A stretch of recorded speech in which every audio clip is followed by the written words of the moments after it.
All right, let's dive in. Building those 2025 reading lists, right? Always a good time for that. We're looking at the Plot Thickens podcast this time. For their best books, they've got some pretty diverse picks this year. Genres all over the place. Yeah, they do a great job over there. Definitely some interesting stuff. Definitely. So, kicking things off, we've got The Water Knife. By Paolo Bacigalupi. Right, by Paolo Bacigalupi. And this one really dives into a world where, well, water's the most valuable thing there is. It's a dystopian thriller, so, if you like those kind of stories, where we take what's happening now and make it a little bit scary, for the future, a little too real maybe. Bacigalupi's vision of the Southwest, no rain, everyone fighting over water, and then there's this water knife who's like a specialist in controlling water rights. It gets pretty intense. Yeah, it definitely felt really relevant, Yeah. especially with all the climate change stuff we're dealing with. It's like a warning, but a really good read. For sure. A cautionary tale, Makes you think about what we're doing to the environment and how far people will go when things get desperate. All right, so next up, a complete shift. We're going historical mystery. The Wager. Subtitle is A Tale of Shipwreck, Mutiny, and Murder. By David Grann. Yeah, by David Grann. This one, I gotta say, reads like a thriller. Even though it's real history, 18th century, British ship, wrecked off South America. Absolutely gripping. And Grann lays out all these different accounts of what happened. You're left trying to figure out who's telling the truth. Was it mutiny or just survival? Right. A total puzzle. Kept me guessing till the very end. And it really gets you thinking, right? About how we decide what's true, especially when people are fighting to survive. How stories get twisted. Okay, now for something completely different, let's head into the world of publishing. Yellowface by R.F. Kuang. Ah, this one is sharp. Oh, yeah. A satirical thriller takes aim at the whole publishing industry, but also gets into some really complex issues about race and who gets to tell what stories. It's about this writer, June. She steals her friend's manuscript. Wait, what? Yeah. Her friend dies, leaves behind the story about Chinese laborers in World War I, and June decides to publish it as her own. Wow. Okay, so then what happens? Everything kind of blows up, obviously, but the way Kuang tells it, you really get caught up in the whole mess. It's about ambition, sure, but also about how we decide who's authentic and what stories are allowed. That's heavy stuff. Definitely sounds like a book that makes you think. Definitely does. All right, so for our next pick, we're going way back in time. The Sullivanians. Oh, this is a fascinating one. Full title is The Sullivanians, Sex, Psychotherapy, and the Wildlife of an American Commune. Right. By Alexander Stille. It's nonfiction. Digs into this radical psychotherapy group back in New York City. Super interesting, right? They were all about breaking free from societal norms, especially around family and relationships, like very unconventional stuff. Yeah, from what I hear, they encouraged a lot of sexual freedom among members, even between therapists and patients.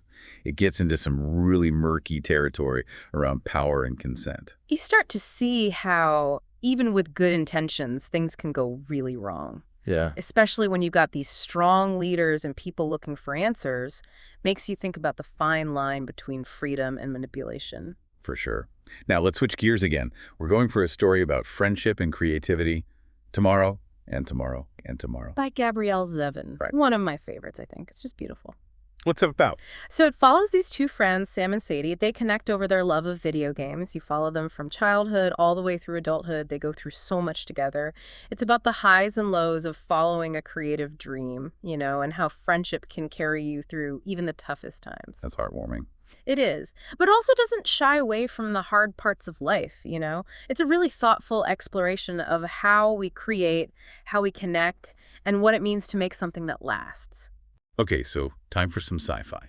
Let's blast off. The Deep Sky. By Yume Kitasei. Classic space adventure, right? You've got this spaceship, the Phoenix, on its way to a distant planet. It's carrying the hopes of humanity because, well, Earth's not doing so hot. But then, boom, explosion. Talk about a twist. What happens next? Well, it throws everything into chaos, obviously. And this young crew is suddenly in charge, facing all these new dangers, having to make life or death decisions.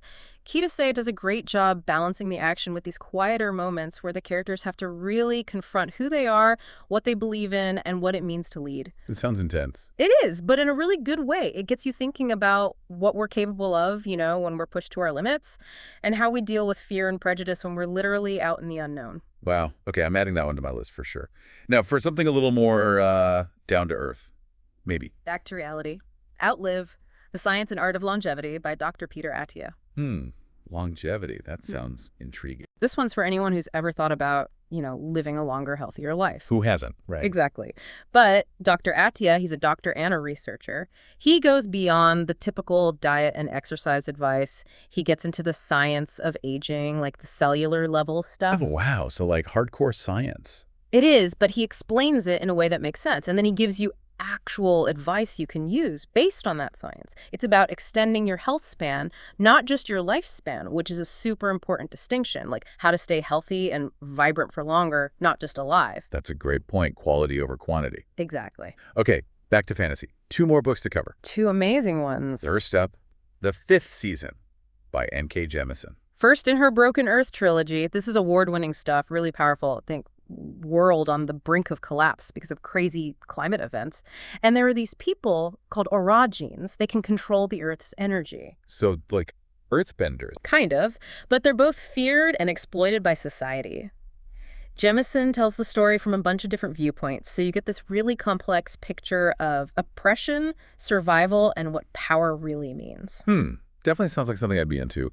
And what's the last one? The Covenant of Water by Abraham Verghese. That's a name I've heard before. He's a fantastic writer. This one is epic. Multi-generational historical fiction set in South India. There's this family, and they've got this weird curse.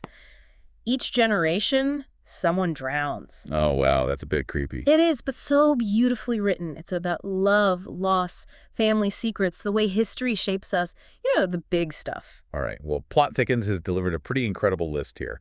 From dystopian futures to historical mysteries, space adventures to self-help. Something for everyone. Definitely. But we've only scratched the surface here, right? Oh, absolutely. There's so much more to unpack in these books. All right. Welcome back to the deep dive. Ready to really dig into these books. Oh, yeah. We've only just scratched the surface. There's so much to unpack here. One thing that keeps popping up, I think, is this whole idea of resilience, Characters facing these crazy challenges, whether it's a shipwreck or like a dystopian world gone wrong. It's fascinating, right, how some people can overcome almost anything, while others, they kind of break. What makes the difference? Like in Fourth Wing, Violet, the main character. She gets thrown into this intense Dragon Rider training program. Everyone expects her to fail, and it's brutal. But she just keeps pushing through the pain, the prejudice, the constant threat of death. Exactly. Makes you think, right? What drives that kind of determination? Is it just willpower? Or something deeper, like a need to prove everyone wrong? Or maybe just a belief in herself, even when no one else believes in her. Could be. And then you've got the survivors in the wager. They're not just fighting the elements, they're fighting, the darkness inside themselves. It's a real test of their limits, physically and mentally. Which leads to another question. When it's about survival, what happens to our morals? Do we become more willing to compromise our values if it means, life or death? That's a tough one. And the water knife tackles that head on, right? In a world where water's basically gold, people will do almost anything to get it. Yeah. And Angel Velasquez, the water knife himself. He's ruthless, does whatever it takes to secure water rights for his boss, even if it means getting violent or, being deceitful. It's a really interesting look at what happens when resources become scarce. The lines between right and wrong, hero and villain, they get blurry. For sure. All right, so another theme I noticed, creativity. But like looking at both the good and the bad sides of it. Absolutely. Yellowface really dives into that. The publishing world, ambition gone wild, and then this whole question of who owns a story, But June stealing your friend's manuscript, that's messed up, right? But it raises these important questions about authenticity, about cultural appropriation. Like, where do we draw the line? It's tricky because we all draw inspiration from somewhere, right? But there's a difference between inspiration and straight up stealing someone's work. And then there's the whole question of, who's allowed to tell certain stories? Yeah, that's a conversation that needs to happen more, for sure. Okay, so speaking of blurred lines, the Sullivanians, that one kind of freaked me out a little. How those utopian dreams can turn into something really harmful. It's a reminder that even with the best intentions, things can go off the rails, especially when you've got a group of people, a strong leader, and everyone's looking for answers, looking for belonging. Right. And their whole approach to therapy, to relationships, it was supposed to be about freedom, but it ended up being about control, and that's where things get dangerous. Yeah. The power dynamics in that group really makes you think. All right, so let's lighten things up a bit. Tomorrow and tomorrow and tomorrow. Talk about creativity, but in a completely different way, right? Yeah, this one felt more hopeful. The joy of creation, the power of collaboration, those themes really stood out. Sam and Sadie, their love for video games, it becomes this language they share. It gets them through so much. And it shows how creativity can connect us, even heal us in a way. It's a reminder that even when things are tough, we can still find joy, find purpose in creating something new. Okay, so ready for another blast off? The deep sky takes that human ingenuity and launches it into space. Literally. And it's not just about the technology, it's about the people.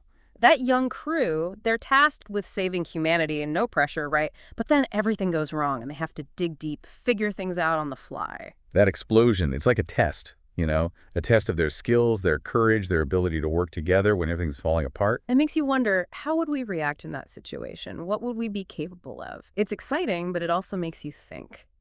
All right, so now back down to Earth, but this time, let's talk about living longer, healthier lives. Outlive. It's a pretty bold title, huh? Dr. Attia, he's not messing around. He goes deep into the science of aging, but in a way that makes sense. And then he connects it back to what we can actually do.